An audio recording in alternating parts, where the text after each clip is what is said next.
A new documentary trailer has given fans a glimpse into the final chapter of Ozzy Osbourne's life, revealing how his farewell concert became a deeply personal gift from his wife, Sharon Osbourne.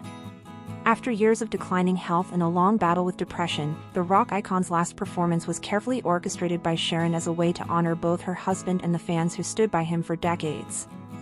The feature-length film, Ozzy, No Escape From Now, is directed by BAFTA-winning filmmaker Tanya Alexander and produced in collaboration with the Osbourne family.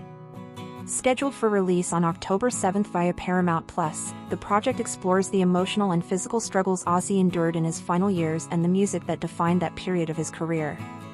The extended trailer, released on Friday, shows the intimate moment when Sharon proposed the idea of one final show.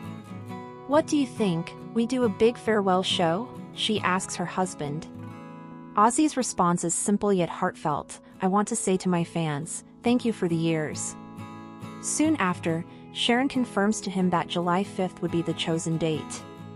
Smashing Pumpkins frontman Billy Corgan, who appears in the documentary, praises the gesture, calling the concert Sharon's gift to Ozzy, and reminding him, "You deserve this." From there, the film delves into the preparations for the concert, with Sharon seen working tirelessly behind the scenes to pull everything together. She describes her motivation with emotional clarity. "It's going to be a celebration for everyone."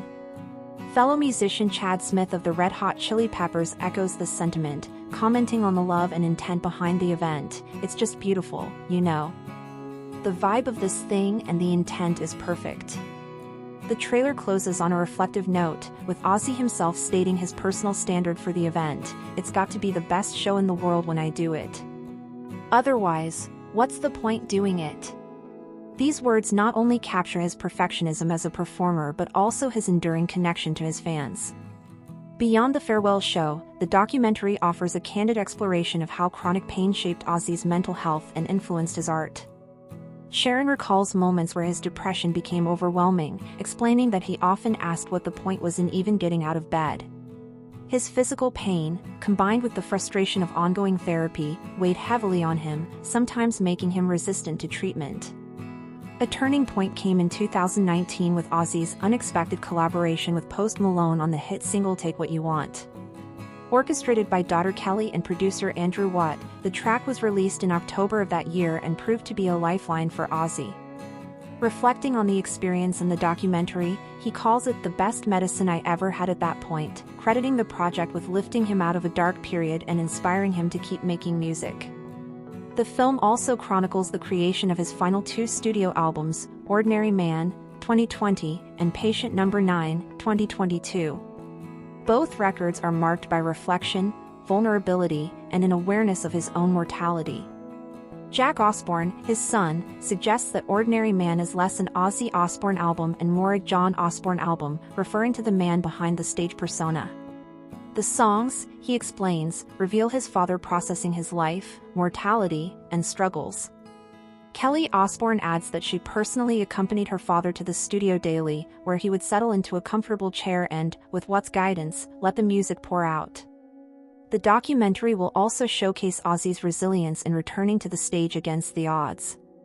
It features footage of his surprise performance at the 2022 Commonwealth Games closing ceremony in Birmingham, where he sang to a home crowd in the UK despite his health struggles.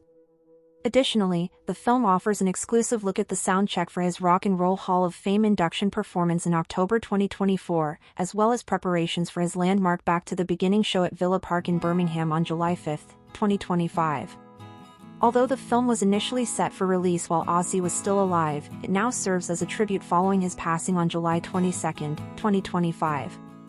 The documentary aims to honor his courage, wit, and sheer determination, qualities that made him not just a rock legend, but also a symbol of resilience to millions of fans worldwide. The film also benefits from commentary by many of Ozzy's peers and collaborators, offering heartfelt perspectives on his influence and character. Among the contributors are Tony Iommi of Black Sabbath, Duff McKagan and Slash of Guns N' Roses, Robert Trujillo and James Hetfield of Metallica, Billy Idol, Maynard James Keenan of Tool, and Chad Smith of the Red Hot Chili Peppers. Others include longtime guitarist Zakk Wylde, producer Andrew Watt, Tom Morello of Rage Against the Machine, Mike Inez of Alice in Chains, Billy Morrison, and Billy Corgan. The release of No Escape From Now comes after a complicated period for broadcasters. Earlier this year, the BBC had planned to air a one-off special titled Ozzy Osbourne, Coming Home, but the project was pulled at the last minute. Reports later suggested that the Osbourne family felt the program was rushed and did not reflect the right tone, especially as Paramount Plus was simultaneously preparing its own documentary. Originally envisioned as a 10-part series documenting Ozzy and Sharon's move back to the UK, the BBC project was scaled down after his death but never made it to air. A source explained that the family was particularly concerned about the tone and pacing, fearing that the BBC's rush to beat Paramount Plus to broadcast could overshadow the care required to capture such an emotional story. As a result, Paramount Plus' film will now be the definitive portrayal of his final years, crafted with the family's full cooperation. Ozzy Osbourne, known globally as the Prince of Darkness, passed away at the age of 76 after an out-of-hospital cardiac arrest, compounded by a history of coronary artery disease, myocardial infarction, and complications linked to Parkinson's disease. He was buried on July 30th during a private ceremony at his family estate in Buckinghamshire, attended by Sharon, their children, and an array of rock legends including Marilyn Manson and Zakk Wylde. In a statement, his family said that he died surrounded by love and expressed their grief with words that captured the depth of their loss. It is with more sadness than mere words can convey that we have to report that our beloved Ozzy Osbourne has passed away this morning. Now, with the upcoming release of Ozzy, No Escape From Now, fans will be given a final opportunity to witness the man behind the myth, not just as the wild frontman of Black Sabbath, but as a husband, father, and artist who fought to keep creating until the very end. For many, this film will serve as both a farewell and a celebration of one of rock's most enduring and influential figures. Thank you for watching. If you enjoyed this video, please subscribe and turn on the notification bell for more updates on celebrity deaths and news updates.